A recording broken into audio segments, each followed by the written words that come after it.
Bienvenue dans Mémoire francophone sur Chaque FM 105.1, votre série de témoignages qui met en lumière le parcours inspirant de ceux et celles qui ont consacré leur carrière à faire rayonner la francophonie en milieu minoritaire. Bonne écoute. Je suis Florence Ngenze-Buhoro. Je suis actuellement fondatrice et PDG d'une entreprise qui s'appelle FN Strategies and Consulting Services.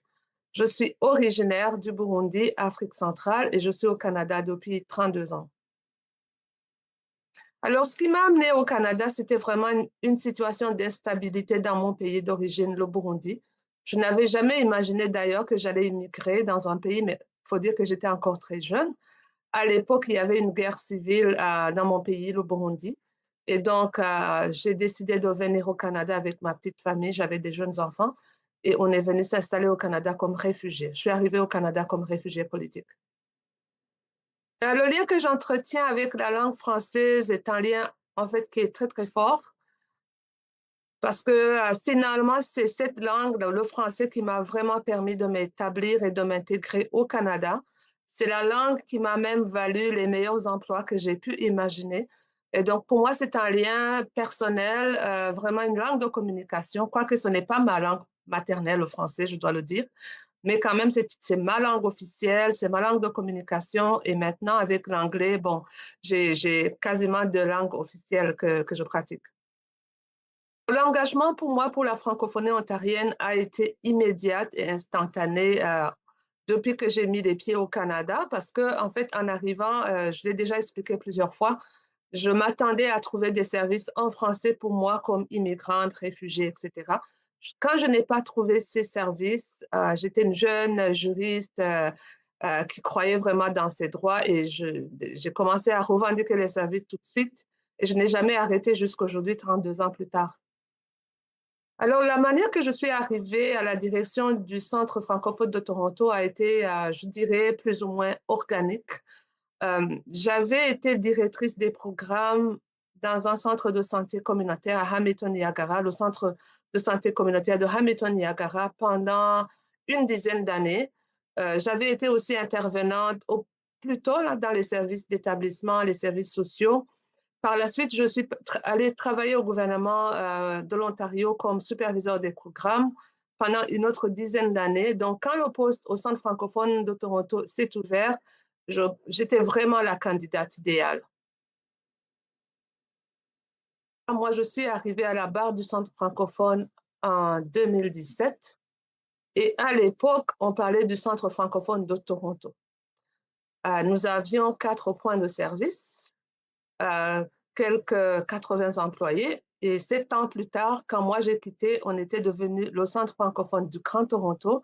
Et c'était vraiment une mission que je m'étais donnée que le centre francophone devienne le centre francophone du Grand Toronto, bien sûr avec l'accord de mon conseil d'administration, parce qu'il était évident que les francophones du Grand Toronto ou les francophones servis par le centre francophone, tout au moins, ne se retrouvaient pas uniquement à Toronto, ils sont partout dans le Grand Toronto. Moi, ben, il y en a plusieurs en réalité, mais je dirais que l'expansion du Centre francophone de Toronto au Grand Toronto, au Centre francophone du Grand Toronto a été ma plus grande réalisation, mais aussi l'accroissement des services, bien sûr, l'accroissement du nombre de points de service et surtout l'obtention des services en français à l'aéroport de Toronto. Depuis 2 ans, j'ai fondé et je suis fondatrice et PDG d'une entreprise, une firme de consultation qui est vraiment au service de la communauté francophone en Ontario et ailleurs au Canada. On s'occupe vraiment d'appuyer les organisations, les organismes à trouver ou à vraiment cibler des réponses aux questions qui sont souvent pertinentes pour les organisations, notamment des questions de croissance organisationnelle. On œuvre dans la stratégie organisationnelle et nous appuyons nos organismes ou nos clients à trouver des solutions stratégiques pour les enjeux qui se présentent devant eux.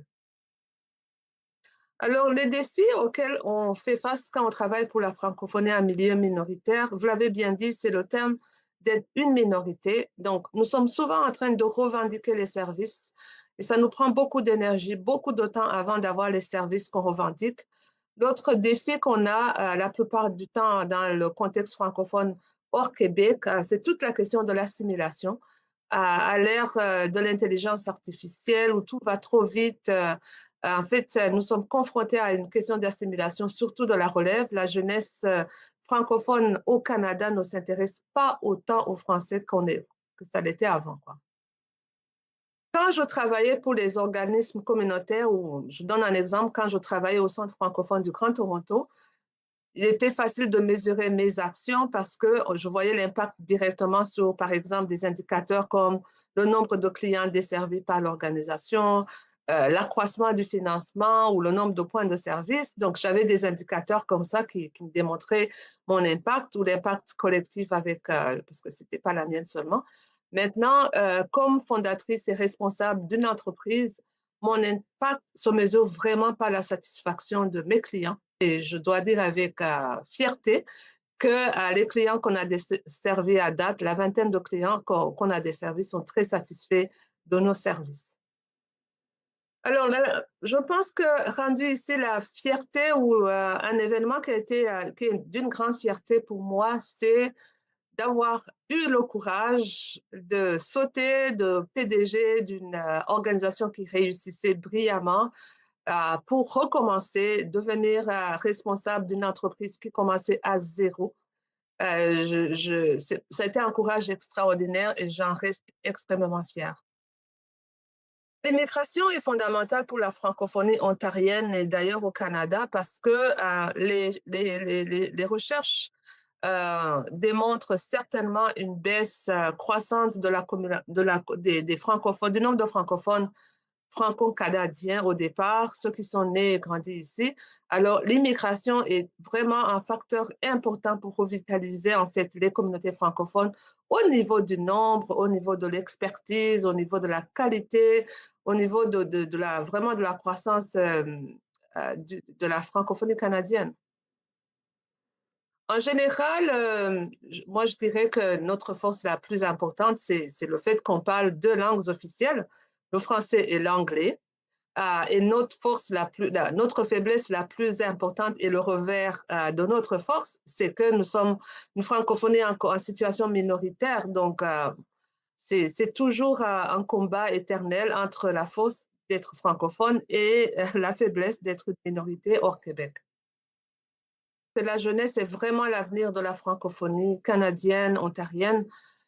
Et les stratégies qu'on peut mettre en place, c'est vraiment de trouver des activités qui peuvent être intéressantes pour les jeunes francophones en dehors de leur milieu scolaire ou universitaire. Parce que pas plus tard qu'hier, j'étais au Centre francophone de Hamilton. C'est un organisme culturel qui encadre les jeunes francophones. Et j'ai vu une vingtaine de jeunes qui parlaient en français, qui étaient fiers de passer du temps ensemble en dehors du milieu du temps scolaire et qui s'exprimaient en français, qui parlaient d'activités de sportives et d'autres. Je pense que ce genre de rassemblement est très porteur. On peut regarder aussi, par exemple, l'organisme Ancrage Jeunesse, qui est aussi en train de rassembler des jeunes d'autres instances ou d'autres initiatives. Je pense qu'il est très important que les gouvernements réalisent que, au-delà des investissements dans le système de l'éducation, il faudrait des investissements dans la communauté, plus d'investissements pour les jeunes, parce que je pense qu'on en manque beaucoup. Les valeurs fondamentales de la communauté francophone et ce qui nous a permis d'être très forts, c'est vraiment toute cette question-là de solidarité entre nous comme francophones. Je donne un exemple, quand on a connu des coupures au niveau de l'Université de l'Ontario français ou du bureau du commissariat, toute la communauté francophone s'est levée en bloc dans un élan de geste solidaire. Et donc, la solidarité est très importante pour nous, mais aussi cette union de réaliser que nous sommes une francophonie diverse, mais nous sommes tous unis par une même langue. C'est vraiment notre force.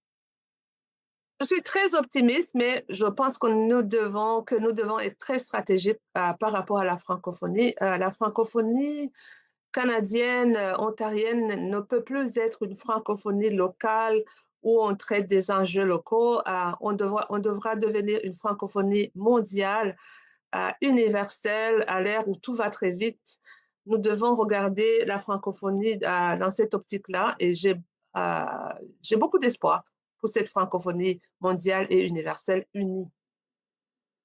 2 choses, j'aimerais qu'on retienne de moi, que j'ai, pu contribuer à impacter la communauté francophone d'une manière ou d'une autre et j'aimerais aussi servir d'inspiration et de modèle à la jeunesse francophone racisée qui nous regarde, qui a des enjeux, séparés de la francophonie en général et qui voit des modèles de réussite, comme moi, j'ose croire que j'en suis un et que, ces jeunes soient inspirés par ces modèles. Message clé, tout est possible quand on croit en nous. Vous regardiez Mémoire francophone, un programme financé en partie par le gouvernement du Canada. Retrouvez cette entrevue en intégralité en mode balado sur chacfm.ca/mémoire franco.